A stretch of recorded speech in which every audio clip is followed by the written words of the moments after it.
নমস্কাৰ বন্ধু বান্ধৱীসকল, আজি আমি আলোচনা কৰিম এল পি আৰু ইউ পিৰ যি ৫,৫৫০টা পদ, সেই ৫,৫৫০টা পদৰ ক্ষেত্ৰত কি কাৰকে কাট অফত প্ৰভাৱ বিস্তাৰ কৰিব পাৰে।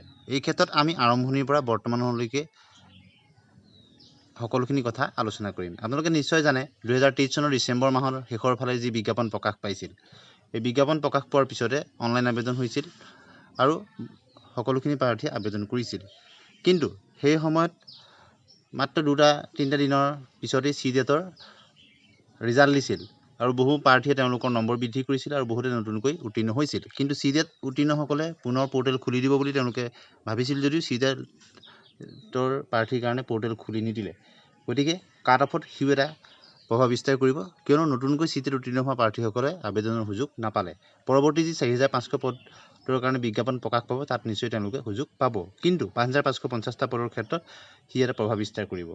আৰু বিজ্ঞাপন প্ৰকাশ পোৱাৰ পিছতেই NIOS DLED-ৰ প্ৰাৰ্থীসকলৰ হৈ DWE ফালৰ পৰা এখন নটিফিকেশ্যন প্ৰকাশ পালে, যি নটিফিকেশ্যনখন আছিল মহামান্য সুপ্ৰিম কোৰ্টৰ ভিত্তিত। মহামান্য সুপ্ৰিম কোৰ্টে যি ৰায়দান দিছিল NIOS DLED প্ৰাৰ্থীসকলৰ ক্ষেত্ৰত, যে তেওঁলোকক ফ্ৰেছ নিযুক্তিৰ কাৰণে তেওঁলোক 18মহীয়া DLED বুলি কোৱা হৈছিল আৰু 2 বছৰীয়া DLED-ৰ সমকক্ষ নহয় বুলি এটা ৰায়দান দিয়া হ'ল। আৰু অসম চৰকাৰেও বিজ্ঞাপন প্ৰকাশৰ পিছতে NIOS-ৰ প্ৰাৰ্থীসকলক লৈ এখন নটিফিকেশ্যন প্ৰকাশ কৰিলে। গতিকে NIOS-ৰ প্ৰাৰ্থীসকলেও তথাপিও আবেদন কৰিছে আৰু বহুতে উচ্চ ন্যায়ালয়ত তেওঁলোকে আবেদনো কৰিছে। তথাপিতো সুপ্ৰিম কোৰ্টৰ পৰা যিটো এটা জাজমেণ্ট আছে, গতিকে NIOS-ৰ প্ৰাৰ্থীসকলৰ যিসকল বৃহৎ সংখ্যক NIOS-ৰ প্ৰাৰ্থী আছে, তেওঁলোক এই নিযুক্তিৰ পৰা যদি তেওঁলোক আঁতৰি যায়, তেতিয়া তেওঁলোক কিন্তু এটা বৃহৎ প্ৰভাৱ বিস্তাৰ কৰিব কাট অফৰ ক্ষেত্ৰত। বিশেষতঃ কাট অফ বহুত কমি যোৱাৰ সম্ভাৱনা আছে। পিটিশ্যনাৰসকলে যিহেতু আবেদন কৰিছে বা অন্যান্য NIOS-ৰ প্ৰাৰ্থীসকলেও কৰিছে, মেৰিট লিষ্ট ওলালে আপোনালোকে নিশ্চয় সেইখিনি কথা গম পাব, NIOS-ৰ প্ৰাৰ্থীসকলে তাত সুযোগ পাবনে নাপাব। কিন্তু মহামান্য সুপ্ৰিম কোৰ্টৰ যিটো জাজমেণ্ট, সেই জাজমেণ্টৰ ভিত্তিতে অসম চৰকাৰে যিখন নটিফিকেশ্যন প্ৰকাশ কৰিছিলে, সেই কথা আপোনালোকে অৱগত। সেইটো হ'ল দ্বিতীয়টো কাৰণ। তৃতীয়টো কাৰণ হ'ল ঠিকাভিত্তিক শিক্ষকসকলৰ নিযুক্তি। আপোনালোকে নিশ্চয় জানে, কিছুদিনৰ আগতে প্ৰায় 24,000 ঠিকাভিত্তিক শিক্ষকৰ চাকৰি নিয়মীয়াকৰণ কৰিলে। তেওঁলোক যি বিদ্যালয়তে আছিল, সেই বিদ্যালয়তে তেওঁলোক ৰেগুলাৰাইজেশ্যন হৈ গ'ল। গতিকে সেই ঠিকাভিত্তিক শিক্ষকসকলেও প্ৰতি বছৰে তেওঁলোকে আবেদন কৰে আৰু ৰেগুলাৰ বহু পোষ্ট লৈ যায়। গতিকে এইবাৰ তেওঁলোকে আবেদন কৰিছিলে যদিও তেওঁলোক যিহেতু নিজৰ স্কুলতে ৰেগুলাৰাইজেশ্যন হৈ গ'ল, গতিকে তেওঁলোকে DWE ক্ষেত্ৰত তেওঁলোকে আকৌ পদ এটা ল'বলৈ নাহে। গতিকে আপোনালোকে নিশ্চয় বুজি পাইছে, সিও এটা ডাঙৰ প্ৰভাৱ বিস্তাৰ কৰিব। ইয়াৰ উপৰিও আপোনালোকে নিশ্চয় জানে যে DWE যি ৫,৫৫০টা পদ, সেই ৫,৫৫০টা পদৰ ক্ষেত্ৰত অত্যন্ত গুৰুত্বপূৰ্ণ এটা বৰ্তমান সময়ত চৰ্চিত বিষয় হ'ল যে ভুৱা DLED প্ৰাৰ্থী বা ভুৱা ডিগ্ৰীধাৰী প্ৰাৰ্থী। এইসকলৰ ক্ষেত্ৰত শিক্ষামন্ত্ৰী মহোদয়, মুখ্যমন্ত্ৰী মহোদয়ে স্পষ্ট নীতি গ্ৰহণ তেওঁলোকে কৰিছে, সঞ্চালিকা মহোদয়ৰ বক্তব্য আগবঢ়াইছে। গতিকে আপোনালোকে নিশ্চয় গম পাইছে যে ভুৱা ডিগ্ৰীধাৰী প্ৰাৰ্থীৰ ক্ষেত্ৰত অসম চৰকাৰে, শিক্ষা বিভাগে কঠোৰ সিদ্ধান্ত গ্ৰহণ কৰিব। গতিকে সেইসকলক লাগিলে কিছুদিন প্ৰক্ৰিয়াটো পলম হ'লেও কোনো যাতে তেনে প্ৰাৰ্থীয়ে নিযুক্তি নাপায়, সেই ক্ষেত্ৰত অসম চৰকাৰে সিদ্ধান্ত গ্ৰহণ কৰিব।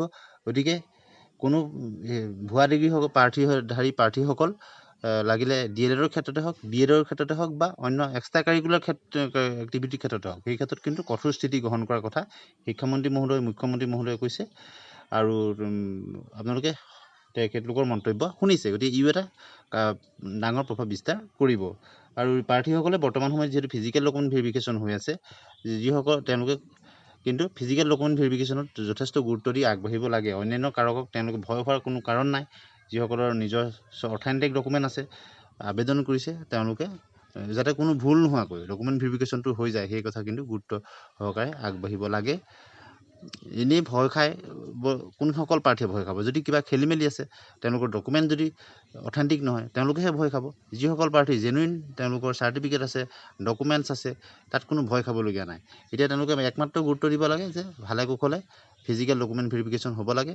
এক্সট্ৰা কাৰিকুলাৰ এক্টিভিটি থকা যিসকলৰ NCC স্পৰ্টছ কালচাৰেল আছে, তেওঁলোকে ভেৰিফিকেশ্যন কৰিছে আৰু অসম চৰকাৰে 3জনীয়া কমিটি গঠন কৰি দিছে যে এক্সট্ৰা কাৰিকুলাৰ যিখিনি NCC স্পৰ্টছ আৰু কালচাৰেল সেইখিনি চাবৰ কাৰণে। গতিকে সেইখিনি তন্নতন্নকৈ চাব।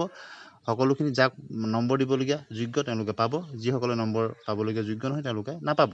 আৰু ভুৱা ডিগ্ৰীৰ ক্ষেত্ৰতো কঠোৰ স্থিতি গ্ৰহণ কৰিব, শিক্ষামন্ত্ৰী মহোদয়ে কৈছে। গতিকে তাত অবাবত চিন্তা কৰি লাভ নাই।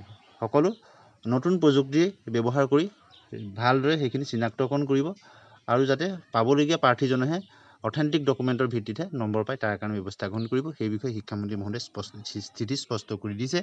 আৰু DWৰ সন্মানীয় সঞ্চালিকা মহোদয়েও ডাইৰেক্টৰ মহোদয়েও এই ক্ষেত্ৰত তেখেতৰ স্থিতি বা মন্তব্য আগবঢ়াইছে। গতিকে ইয়াৰ উপৰিও বৰ্তমান সময়ত কাট অফত প্ৰভাৱ বিস্তাৰ কৰিবলগীয়া অন্য এটা কাৰণ হ'ল যে বৰ্তমান যি বিভিন্ন ADR চলি আছে, ADRত বহু প্ৰাৰ্থী আছে যিসকলে আবেদন কৰিছে, তেওঁলোকে ADR পোষ্টত গুচি যাব। বহুতে যোৱাবাৰো তেনেকৈ LP UP ADR সকলোতে পাইছে, গতিকে তেওঁলোকে ADRত গৈছে। গতিকে LP UPত বহুতে চাকৰি কৰিবলৈ তেওঁলোকে ইচ্ছা নকৰে। গতিকে আৰু টেটকাম ৰিক্ৰুইটমেণ্টৰ হ'বলৈ গৈ আছে, BEd প্ৰাৰ্থীসকল তাতো গুচি যাব। ইয়াৰ উপৰিও কিছুদিনৰ আগতে BTCত যি প্ৰায় 900 পোষ্টৰ LP UP ৰিক্ৰুইটমেণ্ট হৈ গ'ল, সিও এটা ডাঙৰ প্ৰভাৱ বিস্তাৰ কৰিব। সেইসকল প্ৰাৰ্থীও আবেদন কৰিছিল DWত, তেওঁলোকে আগতীয়াকৈ নিযুক্তি পাই গ'ল, গতিকে তেওঁলোকো বাদ পৰিব। অৰ্থাৎ বহু প্ৰাৰ্থী মাইনাছ হৈ গৈছে, তেওঁলোক ইতিমধ্যে নিযুক্তি পাই গৈছে। গতিকে তেওঁলোকে এইবাৰ কিন্তু বৃহৎ সুযোগ, আৰু নতুন টেটখিনিয়ে আবেদনৰ সুযোগ নাপালে পৰৱৰ্তী যি 4,500 পদৰ নিযুক্তিৰ বিজ্ঞাপন ওলাব LP UPত, তাত তেওঁলোকে নিশ্চয় সুযোগ পাব। গতিকে এনে কিছুমান কাৰক, যিবিলাক কাৰকে এইবাৰ কাট অফ কমি যোৱাত সহায় কৰিব বুলি আমি ভাবোঁ। ইয়াৰ উপৰিও আপোনালোকে জানে ডিমা হাছাৰ ক্ষেত্ৰতো কিছু কম সংখ্যক হ'লেও পোষ্ট আপাৰ প্ৰাইমেৰীত ওলাইছে।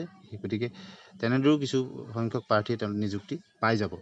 গতিকে এইবাৰ এটা ছিষ্টেমেটিক পদ্ধতি গৈছে, যাতে অভাৰলেপিং নহয়। অভাৰলেপিঙৰ সমস্যাও কিছু একেজন প্ৰাৰ্থী যাতে 2-3টা পোষ্ট তেওঁলোকে নকৰে, এই ক্ষেত্ৰত কিছু আগতীয়াকৈ নিযুক্তি হৈ যোৱাৰ কাৰণে কিন্তু সুবিধাজনক স্থিতিত আছে। আৰু নতুনকৈ যিহেতু চিটেট সকলো সুযোগ নাপালে, গতিকে যিসকলে এপ্লাই কৰিছে তেওঁলোকৰ মাজৰ NSৰখিনিৰ কথা আপোনালোকে গম পালে, বা তেনেকৈ কণ্টেক্সুৱেল টিচাৰসকলো নিযুক্তি তেওঁলোকে নিজৰ স্কুলতে পাৰ্মানেণ্ট বা ৰেগুলাৰাইজ হৈ গৈছে।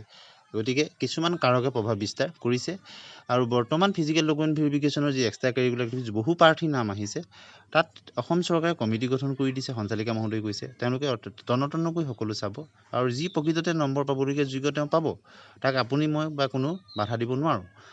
গতিকে NCC ক্ষেত্ৰত যাৰ জেনুইন B বা C চাৰ্টিফিকেট আছে তেওঁলোকে পাব। কালচাৰেলৰ ক্ষেত্ৰত যিসকল প্ৰাৰ্থী তেওঁলোকে নেশ্যনেল লেভেলত অসমক ৰিপ্ৰেজেণ্ট কৰিছে, তেওঁলোকে প্ৰকৃততে নম্বৰটো পোৱাৰ যোগ্য, তেওঁলোকে নম্বৰটো পাব। ঠিক একেদৰে স্পৰ্টছৰ ক্ষেত্ৰতো নেশ্যনেল লেভেলত অসমক প্ৰতিনিধিত্ব কৰাসকলে নিশ্চয় নম্বৰটো পাব। আৰু ইয়াৰ উপৰি আপোনালোকে নিশ্চয় জানে, এই যি ফিজিকেল ডকুমেণ্ট ভেৰিফিকেশ্যন হৈ আছে, ফিজিকেল ডকুমেণ্ট ভেৰিফিকেশ্যনত পিছতে আকৌ এতিয়া LP আৰু UPৰ বহুখিনি যি ভেকেঞ্চি পোষ্টৰ ডকুমেণ্ট বিচাৰি আছে। গতিকে নতুনকৈ বিজ্ঞাপনৰ কাৰণে এটা কণ্টিনিউৱাছ প্ৰচেছ হৈ আছে নিযুক্তিটো। অৰ্থাৎ এই এটা নিযুক্তিৰ ফলাফল মেৰিট লিষ্ট ওলোৱাৰ পিছতেই পুনৰ নতুন পদৰ কাৰণে বিজ্ঞাপন। গতিকে আপোনালোকে ভাবি চাওক, শিক্ষা বিভাগে কিমান এটা ছিষ্টেমেটিক পদ্ধতিত কামখিনি কৰিছে, বা নিযুক্তি দিয়াৰ ক্ষেত্ৰত মেধাৰ ভিত্তিত, স্বচ্ছতাৰ ভিত্তিত নিযুক্তি দিয়াৰ কাৰণে কামখিনি কৰিছে। আৰু সেই সকলোখিনি কথা শিক্ষামন্ত্ৰী মহোদয়ে বা বিভাগীয় বিষয়া DWৰ সঞ্চালিকা মহোদয়ে তেওঁলোকে জনাইছে। গতিকে আপোনালোকে চিন্তা কৰাৰ কোনো কাৰণ নাই। আমি ভাবোঁ যে এই যিখিনি কথা আমি উল্লেখ কৰিলোঁ, এইখিনি কিছু হ'লেও কাট অফত প্ৰভাৱ বিস্তাৰ কৰিব, আৰু যোৱা বছৰৰ তুলনাত এইবাৰ কাট অফ কিছু হ'লেও কমিব।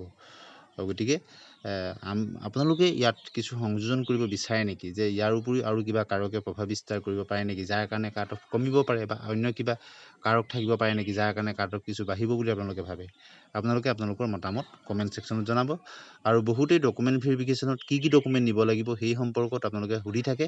এই সম্পৰ্কত ইতিমধ্যে এটা ভিডিঅ' দিয়া হৈছে, আৰু বহু ভিউৱাৰ্ছে সেইটো ভিডিঅ' চাইছে। গতিকে আপোনালোকে সেইখিনি চাই ল'ব।